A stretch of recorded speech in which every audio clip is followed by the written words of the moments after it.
Hello guys, स्वागत है आप सबका हमारे YouTube चैनल पर। आज हम लॉगरिथम के बारे में बताएंगे। तो लॉगरिथम की बेसिक जानकारी और उस पर चर्चा करेंगे, उनकी प्रॉपर्टीज के बारे में भी बताएंगे। तो लॉगरिथम क्या है? कोई भी धनात्मक संख्या को मान लो n, उनको हम दो प्रकार से लिख सकते हैं। जैसे a आधार पर और उसकी पावर x बराबर में n, मतलब कोई भी संख्या इसको n भी लिख सकते हैं। और एक इसको हम ये चर घातांकी है, चर घातांकी, और एक लघु गुणक के रूप में लिख सकते हैं, लघु गुणक, मतलब लॉगरिथम के रूप में लिख सकते हैं। तो लॉगरिथम में a बेस पर n बराबर में x, तो ये क्या है? बेस, आधार, हिंदी में आधार, और ये संख्या है धनात्मक, और ये उसकी पावर, मतलब इसमें पावर। तो हम किसी भी संख्या जैसे ax को हम मान लो n हो, तो हम इस पे एंटी लॉग लेके इसको लॉग में लिख सकते हैं, a बेस पर n। ये a इसके नीचे आएगा लॉग के बेस में, इस प्रकार। जैसे फॉर एग्जांपल 36 को हम 6 की पावर 2 के रूप में भी लिख सकते हैं, और एक लॉग के रूप में, मतलब लॉगरिथम के रूप में 2, मतलब उसका ये बेस, मतलब इसका बेस है 6 और ये संख्या धनात्मक संख्या 36, तो ये आधार के रूप में भी लिख सकते हैं। अब इसकी कुछ प्रॉपर्टीज हैं, वो भी बताएंगे आपको। तो इसकी पहली प्रॉपर्टीज है हमारे पास, कोई भी दो संख्या हो, लॉग ई बेस पर या ए बेस, कुछ भी ले सकते हैं यहाँ पे base, m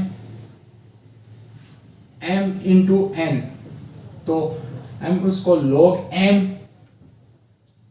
plus log n लिख सकते हैं। और उनमें क्या है? आधार का ध्यान रखना होगा, आधार सेम होना चाहिए, और आधार सेम हो तो हम वापस इसको इस प्रकार में लिख सकते हैं।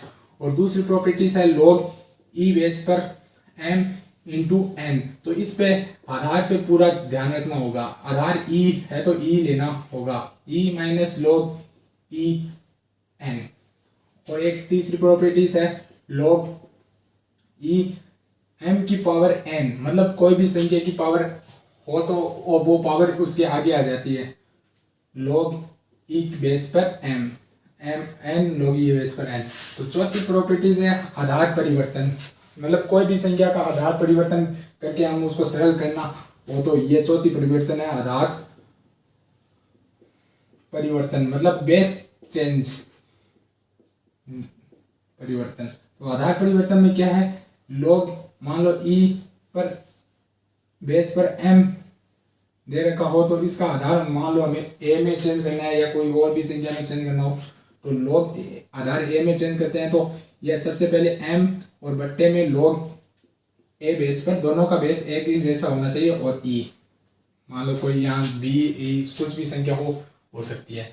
और इन प्रॉपर्टीज का कहाँ उपयोग होता है? मान लो जैसे कोई भी संख्या हमें log e बेस पर 6 दे रखी हो, तो इसका मान ज्ञात करना हो तो हमें ये पहली वाली प्रॉपर्टीज लगाते हैं। कैसे? पहली वाली प्रॉपर्टीज पर कैसे लगेगी? अभी 6 को हम log e बेस पर 2 इंटू 3 में लिख सकते हैं। अब 2 log e, 2 plus log e, ये पहली वाली प्रॉपर्टीज लगी। अब हमें log 2 का मान पता हो और log 3 का मान पता हो, तो log 6 का ज्ञात कर सकते हैं। वैसे log 3 दो मान ज्ञात करके हम तीसरा का मान ज्ञात कर सकते हैं। जैसे विषम संख्या 5 का भी याद कर लो, इन विषम संख्याओं का याद कर लो, और ये इन सम संख्याओं का तो ऐसे उनका गुणन होता है, तो ऐसे ज्ञात किया जा सकता है।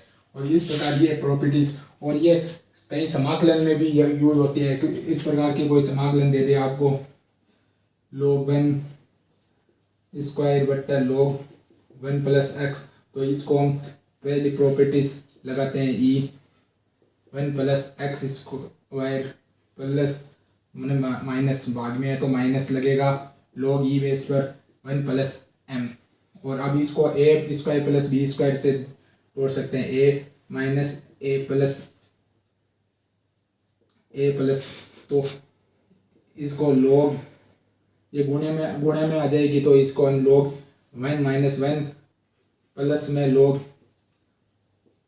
1 प्लस 1, और इस प्रकार से हम समाकलन में इसका सरलतम करके भी इसका मान ज्ञात कर सकते हैं। तो ये इस प्रकार ये यहाँ काम आती है। तो अब आपको लॉगरिथम के और बारे में जानना हो तो हमें कमेंट में बताएं, और हम उसका वीडियो और भी बनाएंगे, उसके कुछ एग्जाम्पल के बारे में भी बताएंगे आपको।